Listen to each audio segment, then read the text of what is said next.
saya akan menjelaskan pidato berdasarkan isi pesan, yang mana dibagi menjadi 3, yaitu ada informatif, ada rekreatif, dan yang ketiga ada persuasif. Masuk ke yang pertama, informatif. Nah, di sini dibagi lagi menjadi 4 bagian. Yang pertama macam-macamnya, yang kedua pengembangan bahasan, yang ketiga ada organisasi pesan, dan yang keempat ada isi pesan dari pidato tersebut.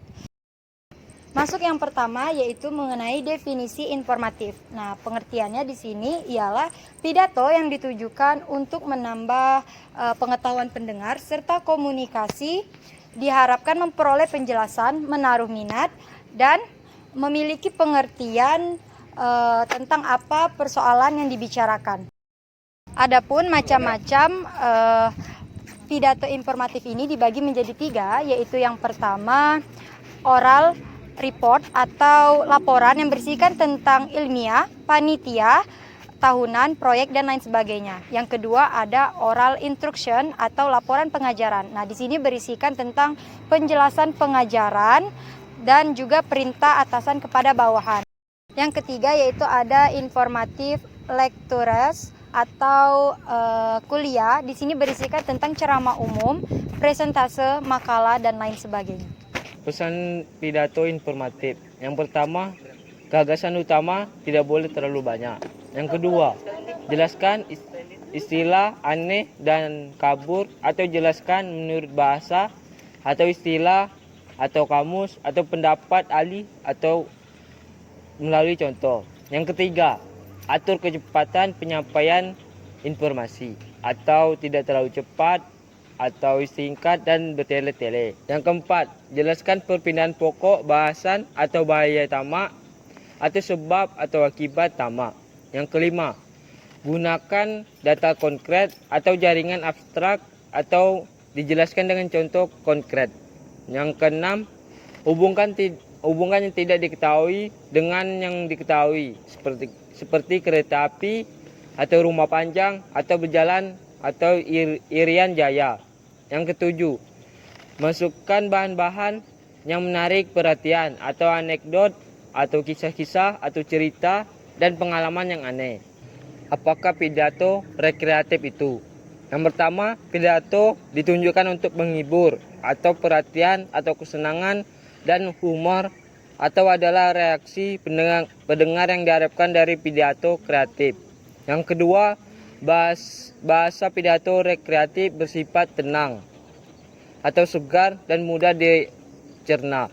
Selanjutnya ada pidato persuasif, yaitu pidato yang ditunjukkan agar orang mempercayai sesuatu, melakukannya terbakar semangat dan antusiasnya itu tinggi, serta keyakinan, tindakan, dan semangat itu adalah reaksi yang diinginkan. Isi pesan pada pidato persuasif itu harus memiliki rasa perhatian atau rasa menarik perhatian para audiens. Yang kedua, meyakinkan. Yang ketiga itu menyentuh. Yang keempat, rasa belas atau rasa simpati para audiens. Yang kelima itu rasionalisasi. Dan yang keenam ada kompensasi. Dan yang ketujuh ada identifikasi. Pidato persuasif pun memiliki beberapa tujuan. Yang pertama yaitu pembentukan tanggapan. Hal ini dilakukan agar masyarakat memberikan tanggapan, dan pembentukan dilakukan agar masyarakat mengetahui banyak topik dari apa yang telah dibicarakan oleh si pembicara. Yang kedua yaitu penguat tanggapan, yang merupakan memberikan penguat tanggapan bagi sekelompok masyarakat untuk kesinambungan perilaku yang sedang berlangsung saat ini terhadap beberapa topik atau isu yang sedang dibicarakan pula. Yang ketiga, mengubah tanggapan. Pembicara persuasif berupaya untuk mengubah tanggapan sambil meminta kepada masyarakat untuk mengubah atau menghentikan beberapa perilaku seperti merokok dan membuang sampah sembarangan. Dan itulah tujuan dari pidato persuasif, untuk mengajak atau membujuk pendengar agar berpengaruh terhadap isi pidato yang disampaikan. Selanjutnya kita akan membahas karakteristik pidato. Bagaimana karakteristik pidato itu? Biasanya disampaikan saat acara pesta atau pertemuan kelompok atau jamuan makan malam. Biasanya kita menggembirakan terlebih dahulu diri kita sebelum kita berpidato, agar supaya apa? agar kita merasakan kenyamanan saat menyampaikan pidato. Hindari rangkaian gagasan yang sulit dipahami atau yang sulit dilanturkan. Gunakanlah gaya bercerita yang naratif dan berbicaralah dengan singkat sehingga pendengar bisa merasakan pidato itu dengan jelas.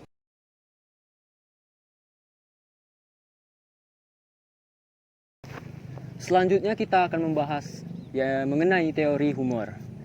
Teori humor terbagi menjadi 3. Yang pertama, superioritas dan degradasi.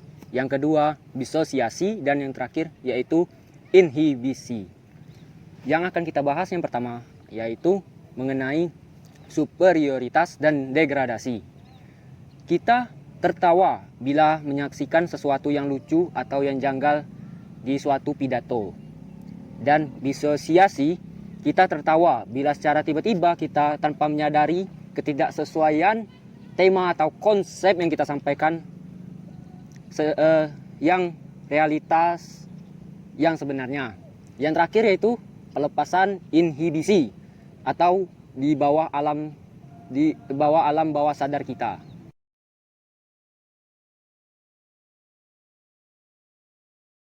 Selanjutnya kita akan membahas mengenai teknik humor, teknik berpidato dengan candaan. Yang pertama ada exaggeration, yaitu melebihi sesuatu yang secara tidak proporsional. Yang kedua, kita menyampaikan suatu pidato itu dengan parodi, sehingga para pendengar itu dapat mendengar suatu pidato tersebut dengan menarik. Yang ketiga yaitu ironi. Seorang yang mengatakan lebih sedikit dari apa yang dipikirkannya, bertentangan dengan makna yang ada. Selanjutnya, perilaku aneh dari tokoh pidato tersebut. Dengan itu, para pendengarnya akan semakin tertarik untuk mendengarkan suatu pidato.